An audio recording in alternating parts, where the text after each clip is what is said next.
welcome back to my channel. My name's Brogan and I make videos about sewing, fashion and all things crafty. It has been a little while since I filmed anything, but you will have seen over on my Instagram. If you don't follow me over there, it's @thecraftypie. I'll pop it here for you. I was so in love with the Marnie blouse by Tilly and the Buttons that I made a few weeks ago, and I really wanted to do another version, so I thought I would do a really chilled out sewing vlog. I absolutely love Tilly and the Buttons patterns and have done for a really long time. I think they're great for beginners. The instructions are already fab because they have so many pictures, but when I first started out sewing, I found it really helpful to have an actual video to go along with a pattern, so that is what I'm going to do for you today. So if you're not familiar with the pattern, this is it. It has the blouse version here and also the dress version. And you can see that it has really nice details with the pin tucks, the frills, a little frilly collar as well. So basically everything that I love in a garment. When it comes to fabric, I have chosen to go for a cotton poplin.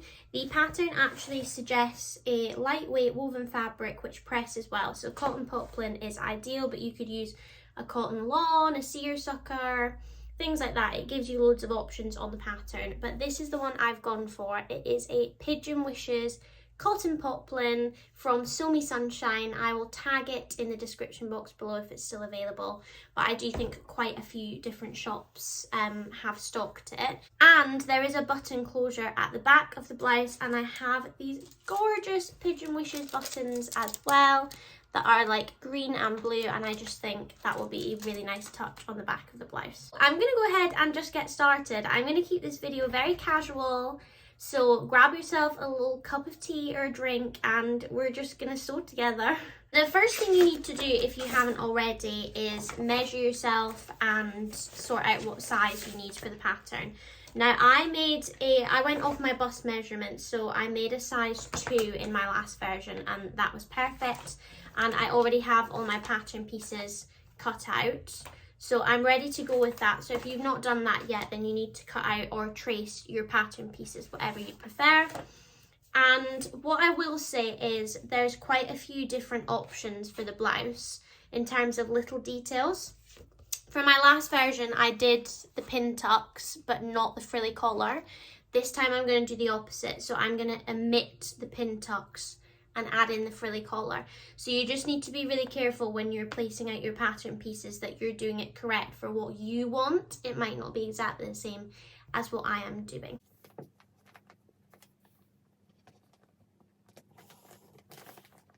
So I've got the majority of my pieces pinned down.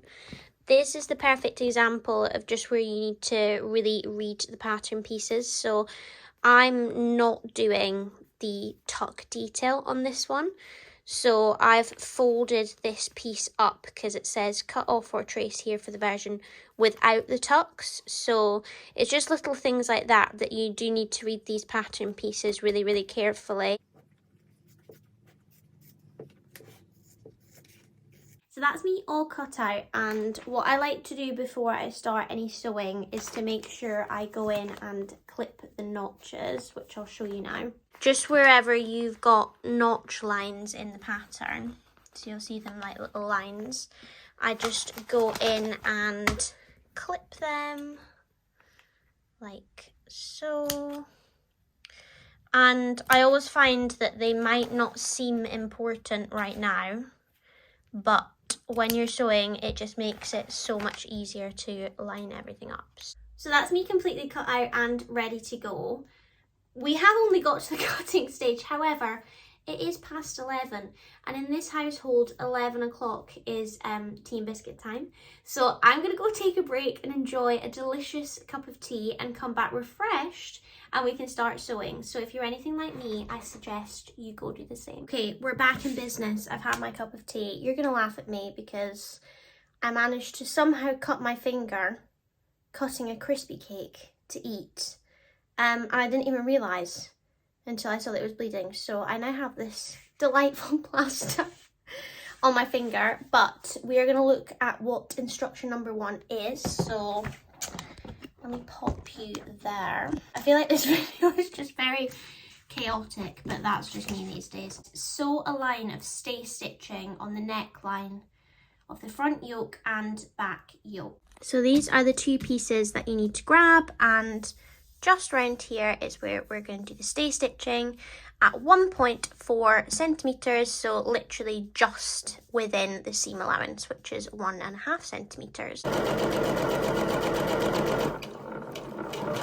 Here's the stay stitching done for the front yoke and the two back yoke pieces. So the next instructions are all to do with the pin tucks if you're doing those, so I'm gonna skip past them.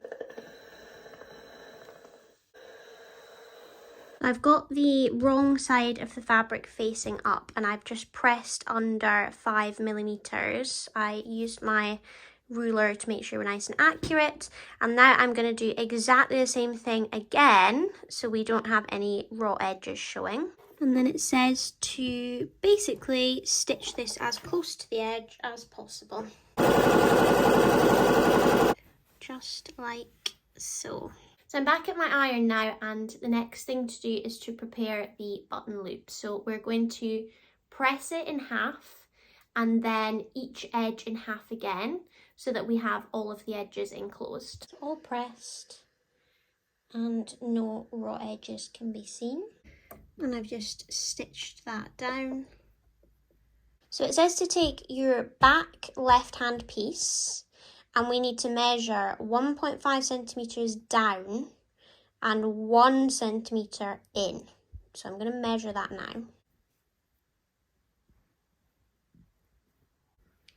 Loop is pinned.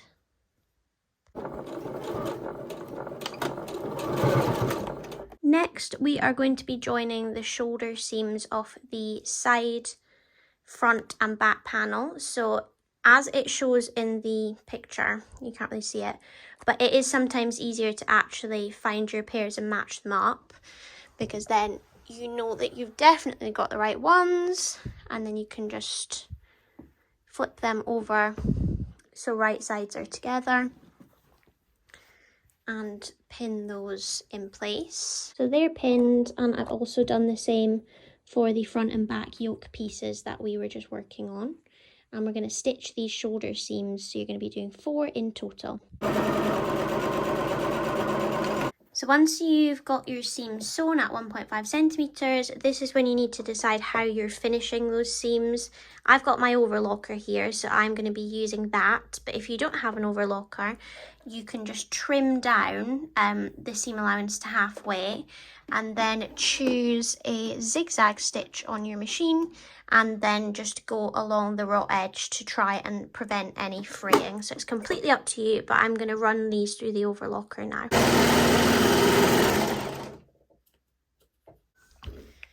And then I definitely like to press my seams as I go. The instructions say to press towards the back, so that's what I'm doing. As I said at the beginning of the video, I'm doing the version with the ruffle collar. So the instructions say this is the next step. This bit's new for me, I've not done this before. But I'm gonna take my pattern piece off. And the first step says to fold the ruffle collar piece in half, right sides together. And then we're going to stitch at our 1.5 centimeter seam allowance down each of these ends. It says to trim down the seam allowance. And then we'll turn it out. This is where you might want, I have this little stick that I can use to just pop in there and poke out the corner so it's nice and crisp.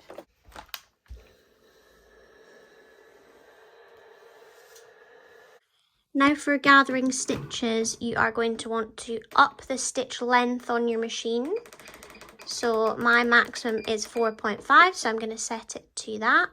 The first row of gathering stitches should be at 5 millimeters. Make sure you leave a nice long tail. The second row is just over 1 centimeter. Laid out my front yoke pieces. I've marked the centre front with a pin. It does reference a notch in the instructions, but I didn't have that, so I must have missed it. So I've just marked it with a pin, and then also the very centre of this with a pin, and that's going to give me my place to start.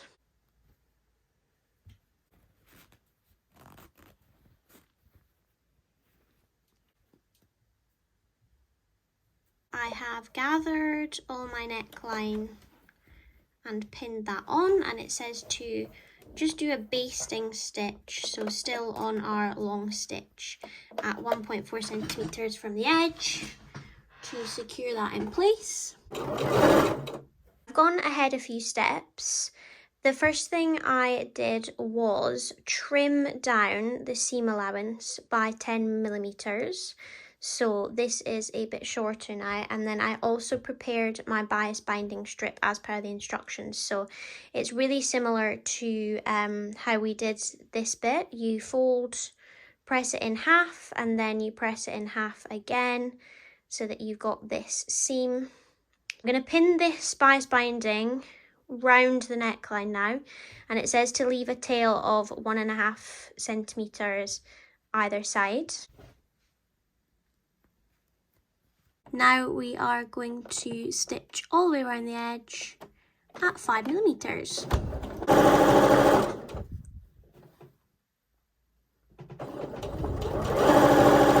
Now it's time to finish off this bias binding edge. So what you're going to want to do is trim down this seam allowance by half. Then we are going to essentially fold in the raw edge that's already pressed, so that should fold in nicely. And then fold the bias binding down, it's a bit fiddly, again. Inside of the blouse, you have no raw edges, and that bias binding is folding down. So from the outside, you've got the nice neat edge, and the inside we've also got a nice neat edge. So I'm just going in and pressing my neckline now that I've sewn in the bias binding. But I am so obsessed with this neckline. I am really glad I went for the ruffle neckline this time because it is looking really, really pretty. It does say the next bit is to put the button on. I don't know why, but I always just do the hand sewing and buttons at the end. So I'm actually going to skip that step and do it when I finish the blouse. So you want to grab the two center panels. I've got both of mine here. And we are going to run our 2 rows of gathering stitches along the top. The instructions say to do 3. I'm lazy, so I'm doing 2. So I'll do the 0.5 and then the 1.2 centimeter lines. But if you want to do 3, you go for it. So I'm putting my machine back up to my long stitch. It says to get your yoke piece and your center panel piece, and we're going to gather this to be the same length as this. I've marked the middle on each of my pieces. Also remember that the front piece is slightly longer than the back, so you just want to make sure that you're definitely using the front. So I'm going to put these right sides together and gather them up now. Is completely evenly gathered, and we're going to switch now so that we have the back panels, and we're going to do exactly the same. But for this, we want to make sure that we're really evenly lining up the base of these 2 panels and that the tops are in line as well. And again, you need to finish the seams however you've chosen to. I am using the overlocker.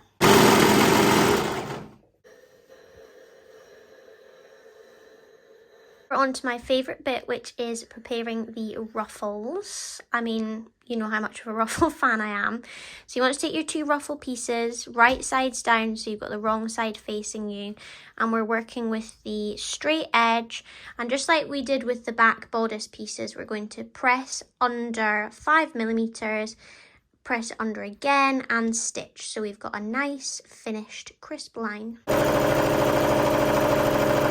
also went ahead and did both lines of my gathering stitches. So I did one line at 0.5 millimeters, and then I also did one just over the 1 centimeter mark. So now we are going to gather it onto the bodice. So according to the instructions, I have laid out my bodice piece nice and flat, and I found the middle notch of the ruffle and matched it up with the shoulder seam and pinned that, and then also matched the edges up with the notches there as well. So this is what we're going to gather in. Now it does say to be mindful that there is a side to these, so the slightly longer half should be towards the front of the bodice. So the difference is very minimal, but just beware that they are two different pieces. So just like I showed you before, I'm going to gather these now.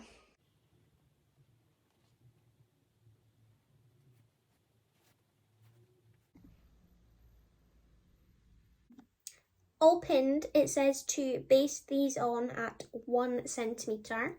So that's what we're gonna do. This is what it should be looking like once you've basted on your frill. So you can really see how it's coming together now. So the next step is to take our front and back side panel pieces, and we're gonna pin these onto these edges. That is me all pinned.